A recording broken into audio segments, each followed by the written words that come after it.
இயேசு கிறிஸ்துவின் இனிதான நாமத்தில் இன்றைய ஆவிக்குரிய சிந்தனைக்கு உங்களை அன்புடன் வரவேற்கின்றோம். இப்போதும் ஒரு பாடலுக்கு பின்பு உங்கள் சிந்தையை தெளிவிக்கும் ஆவிக்குரிய செய்தியை கேட்கலாம். அநாதி ஸ்நேகத்தால் என்னை நேசித்தீரையா, காருண்யத்தினால் என்னை இழுத்துக் கொண்டீரே. அநாதி ஸ்நேகத்தால் என்னை நேசித்தீரையா, காருண்யத்தினால் என்னை இழுத்துக் கொண்டீரே. உங்க அன்பு பெரியது, உங்க இரக்கம் பெரியது, உங்க கிருபை பெரியது, உங்க தயவு பெரியது. உங்க அன்பு பெரியது, உங்க இரக்கம் பெரியது, உங்க கிருபை பெரியது, உங்க தயவு பெரியது. அநாதி ஸ்நேகத்தால் என்னை நேசித்தீரையா, காருண்யத்தினால் என்னை இழுத்துக் கொண்டீரே. ஆண்டவர் இரட்சகருமாகிய இயேசுவின் இனிதான நாமத்தினால் உங்களை வாழ்த்துகிறேன். இந்த நாளுடைய ஆவிக்குரிய சிந்தனைக்காக யோவான் எழுதின சுவிசேஷம் 3ஆம் அதிகாரம் 16ஆம் வசனத்தை நான் வாசிக்கிறேன்.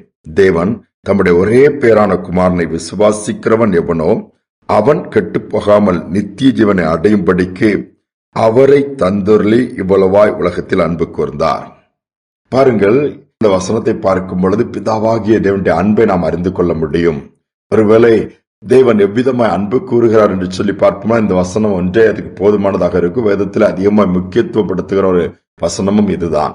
ஏன் தம்முடைய ஒரே பேரான குமாரனை பாவிகளாகிய இருக்கிற நமக்காக தந்து நம்மளை பரிசுத்தமாக்கி அந்த பரலோக ராஜ்யத்திற்கு சொந்தமாய் மாற்றுவதற்காக அனுப்பினாராம்.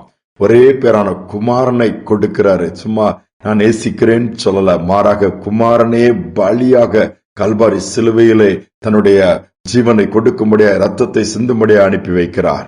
அப்படியேதான் நடந்தது. 2000 ஆண்டுகளாக முன்பாக தன்னையே பலியாய் கொடுத்ததை பார்க்க முடிகிறது. யோசித்து பாருங்கள், தம்முடைய ஒரே பேரான குமாரனை கொடுத்தாராம்.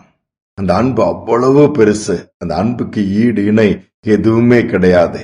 யாரும் கெட்டு நரகத்திற்கு போய்விடக்கூடாது. இந்த வாழ்க்கை உலகத்திலோடு முடிந்து விடுவது அல்ல. இந்த உலக வாழ்க்கை மிகவும் குறைவான நாட்கள் தான், குறைவான காலம்தான். ஒரு புல்லுக்கும் பூவுக்கும் ஆண்டவர் ஒப்பிட்டு பேசுகிறார். ஆனால் அதற்கு பின்பு ஒரு மகிமையான வாழ்க்கை ஆண்டவர் வச்சிருக்கிறார். அவரோடு கூட என்றென்று வாழ்கிற வாழ்க்கை.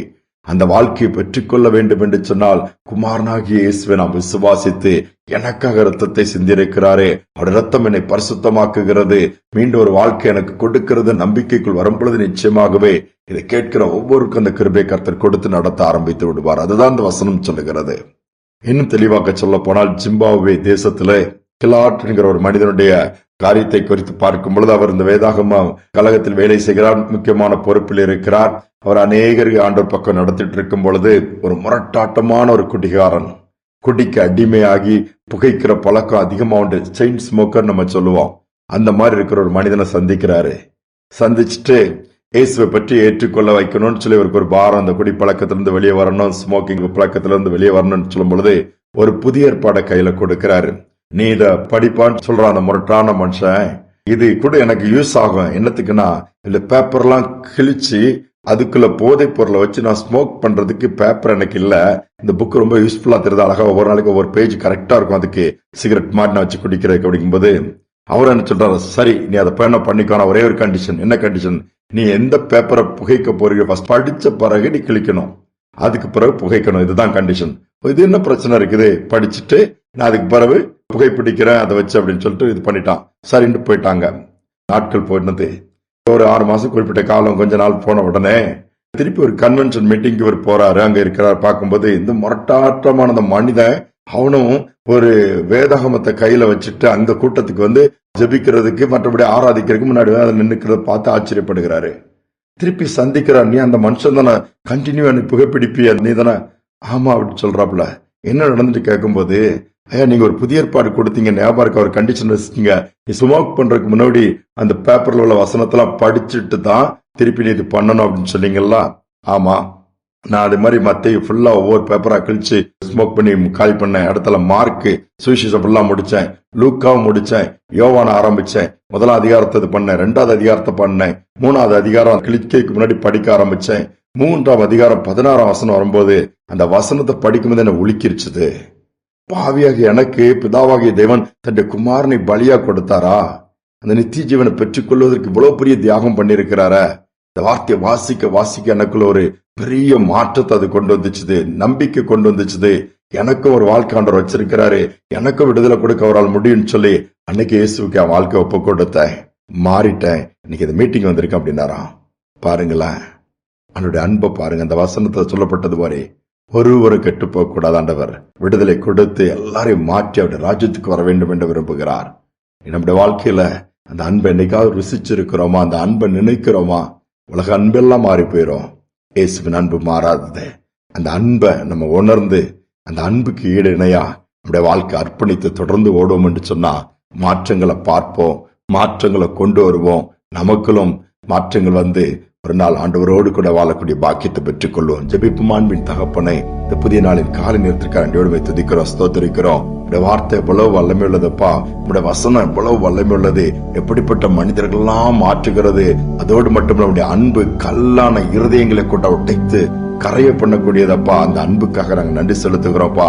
நீர் எங்களை நேசித்த அளவு நாங்க நேசிக்கலப்பா, ஆனா உண்மை நேசிக்க விரும்புகிறோம். உம்முடைய அன்பு எங்களுக்குள்ள ஊற்றி நாங்களும் உண்மை நேசிக்க வாழ்க்கை உமக்கு அர்ப்பணிக்க நீர் உதவி செய்யுங்க.